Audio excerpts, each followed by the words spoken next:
It's no secret that Xenoblade Chronicles X is a masterpiece from its vast open world, interesting alien species, and also with how it tells a simple yet pretty impactful story. This video is going to be looking into what was newly introduced lore-wise with the release of the definitive edition. So, without risking any potential spoilers for the base game or the newly added epilogue, I'm going to be completely upfront and say that this is your spoiler warning. Please continue at your own risk. Okay, now with all that out of the way, let's talk about the insanity that is this game's epilogue. So, starting at the beginning, things just carry on from the original game's ending. They even brought back the original voice talent to reprise their roles, which is a nice touch. After killing Luxor and finding out that the Lifehold unit has been destroyed, we immediately see the Void starting to take over and consuming Planet Mira. Turns out the ghost enemies that were in the original game's opening are behind this phenomena and are being controlled by this new boss called Void in an attempt to consume all of Planet Mira alongside its entire galaxy. All of these events are similar to the fog enemies from Future Connected and how that epilogue played out, with them also being silent, more one-dimensional threats. But all of a sudden, out of nowhere, we see the Vita again and it's fighting with this new mech, and after seeing it get destroyed by the Vita, we discover that it's been piloted by the original hero, who was known for helping mankind survive against the Ganglion and Ghosts from the beginning of the game. Turns out that his name is Eloise, and the mech that he's been piloting, known as the Aries, is what Elma originally used to visit Earth as a Samarian, which she did after having her planet be wiped out by the Void when they randomly appeared during the war against the Ganglion, which is similar to what's happening now with how they're trying to dematerialize Planet Mira. This is why she originally visited Earth to warn them about what happened to the Samarians and that the Ganglion were on their way to wipe out the human race since they are the Samarians' descendants. Now, I'm going to be going over my overall thoughts on this lore a little later, but I absolutely respect how in some ways this feels like a direct sequel to the base game.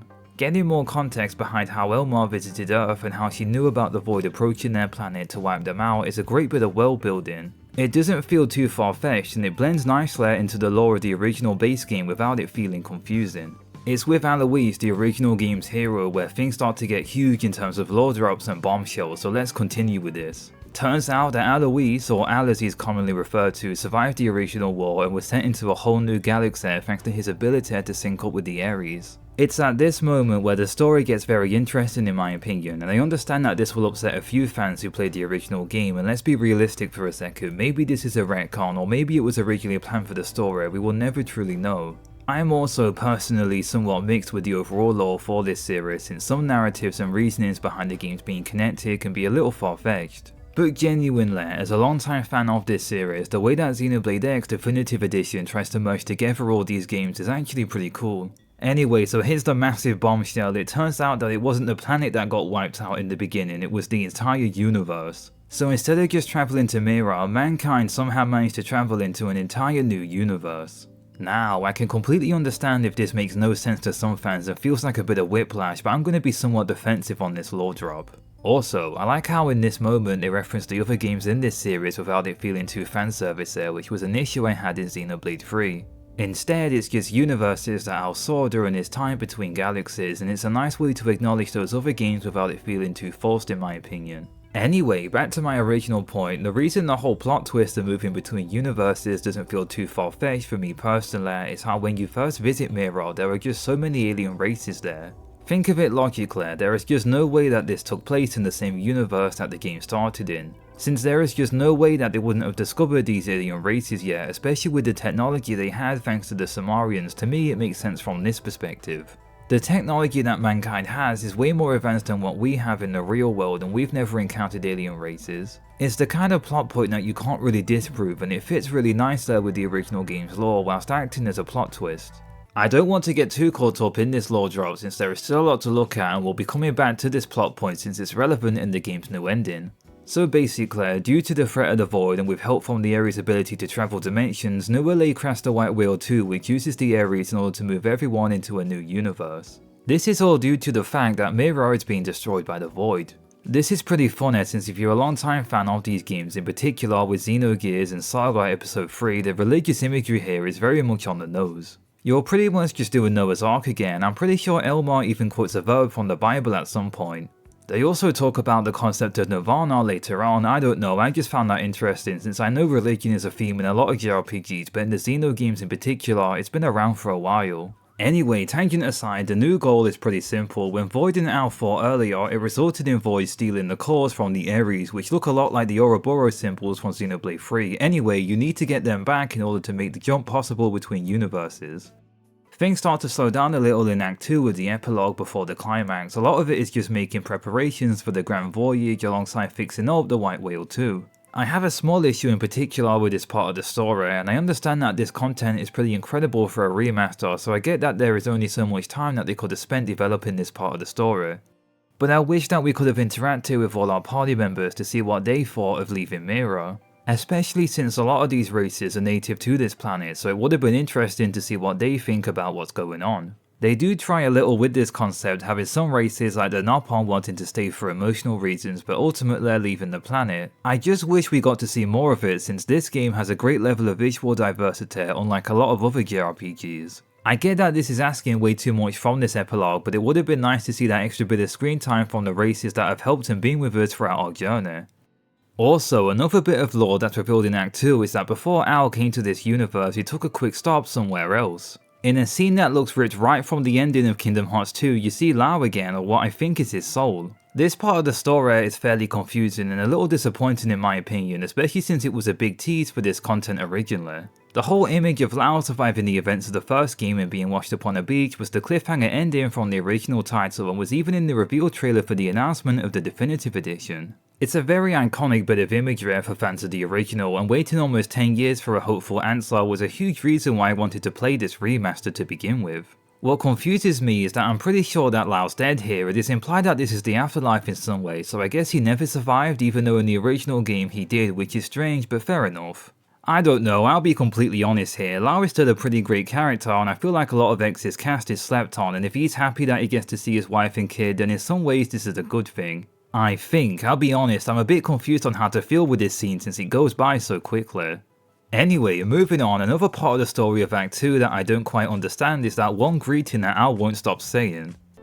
Hey, how's it poppin'? Terrible, how about you?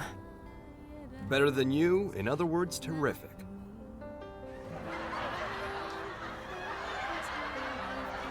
It's pretty funny and I'm sure it'll become a meme from its sheer randomness alone, but where did this even come from?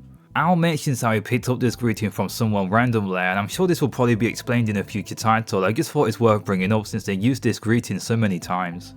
Looking at a more smaller aspect of this epilogue is a new feature that wasn't advertised for this game at all, and it's how you can use the Aries itself in combat. It's a complete powerhouse and helped a lot with tackling the late game content. It's hands down my favourite mech in the game. It also has a really cool run cycle unlike the other skills and feels really satisfying to control, and parkouring with this thing is a movement option I never thought I'd see in a Xenoblade game. Hands down the best mount that I've ever used in any open world game. It's just incredible. It really sells you on its lore and feels incredibly powerful to use in battle. So now we make our way to Act 3 with some of the toughest fights yet. It starts off with you holding back against the ghosts in your skills while civilians are boarding the White Whale too. After surviving long enough, you reunite on the ship in a pretty sad moment as you see the planet that you tried so hard to become a part of and survive on become a void of nothingness. It kind of reminded me a lot of Mother Base at the start of Metal Gear Solid 5 and how it gets destroyed. That personal feeling you have as a player seeing all that progress get destroyed by the narrative is a pretty strong emotional response. But there's no time for feelings. We now have the means to finally confront Void and get back the cores in order to leave this universe. Okay, so now is probably the best time to talk about Void themselves, who is the main antagonist of this expansion. I get that it's still early days, but even when researching this video it led me to many message boards saying how much they hate this villain. I think visually they look great and imposing, but man I can't stand their voice, and no disrespect to the voice actor, but the filter they used and the tone that was directed I understand is meant to feel like, well, a void, but it's so empty and monotone. Chance has its hand in all things. It was by pure blind chance that you successfully tapped into the universal abyss, even fractionally. For that, I must commend you. That is precisely what makes you so comical. If I'm being completely honest, if it wasn't for the subtitles, I'd have absolutely no idea of what they're actually saying. Also, the script here is just so generic. The whole humans are foolish trope is laid on a bit thick with this one. As an obstacle, he's alright, and the game does elaborate more on his backstory by the ending, but man is he a weak villain when compared to the other villains in this series. Still not as bad as the Fog King as a final boss, but definitely on the weaker side as a primary villain in this series, especially with the bar being so high already. But with all that being said, this finale is actually incredible, so in our first encounter you end up with a scripted defeat against the Void. They then merge with Al and the Aries to become this huge calamari squid looking thing. You then get absolutely destroyed and wind up in Volataris, which was a big part of the advertisement for this remaster. Volataris is a very interesting location. You can really tell that Monolith Soft helped make Tears of the Kingdom with its design and visuals. You become separated from your party members and even skills, so you have to explore this location in order to reunite with them. Oh, thank the stars. You must have spotted my flare, yes? I do not think I could have escaped here under my power alone. Thank you for the timely rescue. Once you feel strong enough, at any moment you can just confront the final boss, similar to something like Calamity Ganon. Throughout Volataris, you can send these spheres up to weaken Void, which allows you to choose how you want to approach this boss's difficulty. Do you go in prepared or just attempt to brute force it? The choice is yours. It's nice seeing a boss in a JRPG allow you to approach it like this, since it's rarely done in this genre. I will say though, I'm a little mixed on this area's design as a whole. On one hand, I love how it was clearly designed to take advantage of the scales, having you flying towards the different pieces of landmass. But there are just way too many enemies here. You'll easily be aggroed at any moment, and finding your teammates or solving the puzzles to shoot up the spheres is very frustrating as a result of all this. I like how this area plays around with elevation, and the small bits of lore that's revealed here with the Samarians originally sealing away Void was interesting. So overall it's a great area, and I like how it has a lot of lore significance.